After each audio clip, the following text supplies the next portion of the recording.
when the new judges took over the bench, I got a call from Judge Larry Mitchell. And he called me up and he said, Michelle, you need to come here. I need to talk to you about something. So I came over to his court. He said, I got this letter from this inmate named John Lindsay. And, he's saying that he didn't do it, that he's written all these letters before. Michelle, I can't find any letters that he's ever written before. So I'm going to go ahead and assign you to this case.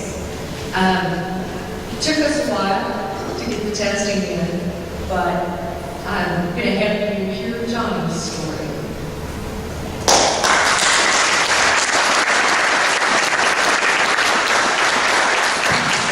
Good evening. My name is John Lindsay, and I am a native of Dallas. I lived in Dallas all my life. I would like to say that on August 25th, 1982, there was a white female assaulted on a white runway. And I was arrested and charged and convicted for that offense. I spent 26 calendar years in prison. I was 38 when I went in, and I was 56 when I got out. So over half my life I spent in prison for something I didn't do. But the main thing that baffled me is how 12 people could have found me guilty when there was no evidence of my guilt of committing this crime. There was a time card that showed the time I went to work, and there was a time card that showed the time I got off work that particular day, during the time that this female was assaulted. And my employer come and testify that I was at work at the time of the assault, and there was no way that I could have committed this heinous crime. However, 12 people found me guilty for what I don't know. And the only thing that I can assess from it, because it was a white female saying that she was assaulted by a black man. And the ironic part about the whole situation is that she gave a physical description of her Savior, and it didn't fit me. So I had to look beyond what was happening to me at that moment. I didn't know what it was. I was so confused and bound to where at some point I couldn't even think. And the first 5 years I spent in prison, I slept it off, hoping that this was only a dream and I'd wake up with just a nightmare. But each day, reality said the same. I grew bitter, I grew angry, full of resentment and hatred, because I know I wasn't the perpetrator, and I knew that God knew I wasn't the perpetrator, and why this was happening I couldn't understand. However, as the years went by, I had a struggle with faith. I had a very, very hard struggle with faith, even questioning God, And I was always taught as a child, you're never to question God. But who else was it for me to question? Because men had already given me their answer. So I had to question God. And I did question God because I needed to know. And as time went by, I had done 20 years. It took 20 years to come up on a life sentence, and that's when I received a life sentence. And after doing 20 years to come up for parole, I was given a 3-year settlement, meaning that I can't make parole for the next 3 years. So, after I did the 3 years that they had, the new 3 years that they had attached to the 20, and I came up at the 7th time, and I was given another 3 years.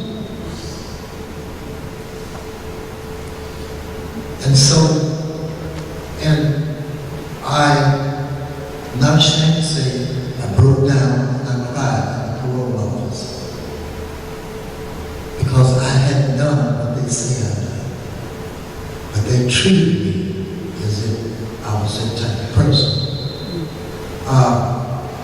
And the parole board, the commissioner of the parole board, she told me, if you don't admit that you were guilty to this crime, you will never do it. And so, I said, so be it. Because at this point, I had made peace with God. And if it was His will that I be in this situation, well, I will accept this. And I went on with my life with the thought that I'll never get out of prison. Even though I did all the paperwork, I filed numerous motions, writs, which was all rubber stamped and denied.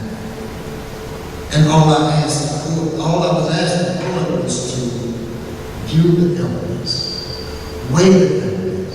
If you find me guilty from weighing after weighing the evidence, I'll keep my mouth shut. But they refused to do so. Oh, they knew it, sure enough. But after there was nothing for them to find me guilty of, they refused to answer my writs.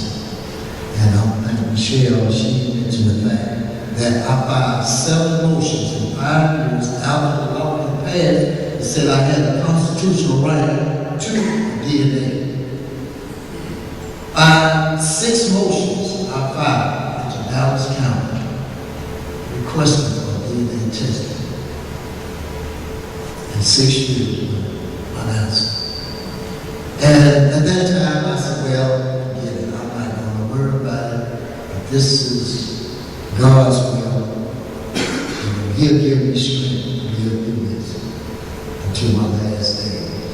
And after I had come to that conclusion, God walked up to me and said, "Say, man, what are you doing about your case?"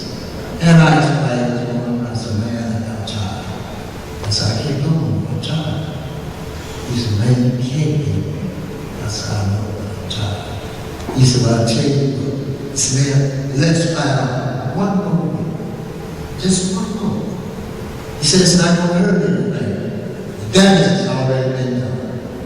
The only thing you can do is win. You've already lost." So I said, okay. And we filed the 7th motion. And about 3 months, about 90 days after I filed that motion, I received a letter from the district Judge Mitchell, notified me that he had accepted my writ and he had appointed me a counsel, which is Michelle Moore. Now, little did I know that she was going to be my counsel, but I had seen her several times. I had seen her a picture and a name in the paper several times on DNA cases. And I had told some of the fellows, I said, you know, if I can get her in my case, I know I'm going to get out. I said, oh, she don't take no flukes. And this is the honest to God truth. This is the honest to God truth. I didn't know this woman from any of you all. But I said, if she gets my case, I'm out. And when I got that letter from the judge, Lord me Lord, he said that my writ had been granted and I had been appointed counsel. And that counsel was Michelle Moore. So, to conclude is that no matter how rough things get, just keep the faith. Just like Chris said, against all odds. We were against all odds. Because I asked myself, how many people before me have actually perished for something they didn't do? How many people have been murdered in prison and jail because of such a hideous crime? And trust me, that is one crime that you don't want to go to prison, is sexual assault or rape case, just to be straight.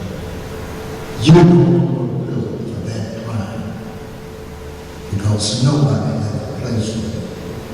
Not out here, nor in there. So I kind of feel like the children of Israel had wandered in the wilderness for 40 years. But God had a plan. God had a plan for all of us. And I would proudly say that the last 4 years, well, the first 2 years I was out, we did legislation in Austin. And we got a lot of bills passed, trying to stop what has been going on with justice this week. And we were successful. Not as successful as we was in this last legislation. We have made tremendous accomplishment with the justice system.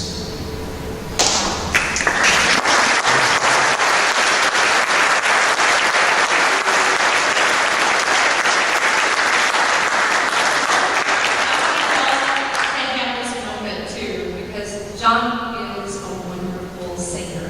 In fact, he sang in prison. Yes. And worked in prison. And so I want to just have a little bit of this. I guess you know what I was talking all the time. I was going to do that. Now, this particular song is a song that I wrote the lyrics to the song from the melody of another song. Because there's no way I could actually have access to any type of musical instrument. So I just took a song that I knew the melody of and I changed the lyrics. And this is the lyrics of the song. And it's about my life. And it goes like this. Looking at my life and how I used to be, I'm not the same. I was running here and there, left destruction everywhere, and I didn't care. Then God came into my life, and He set me down by His side. He said, come to me, let's show you how your life was meant to be. I'm so glad I found Him. I pray every day. God will lead me along the way. Father, I can't make it without you. Spend every time just to have a good time. That's how it was.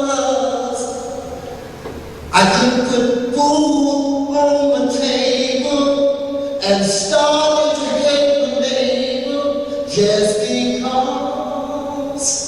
Then God came into my life and He set me down by His side.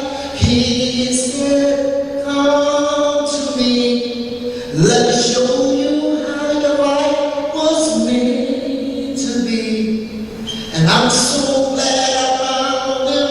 I pray every day that God will lead me along the way. 'Cause Father, I can't make it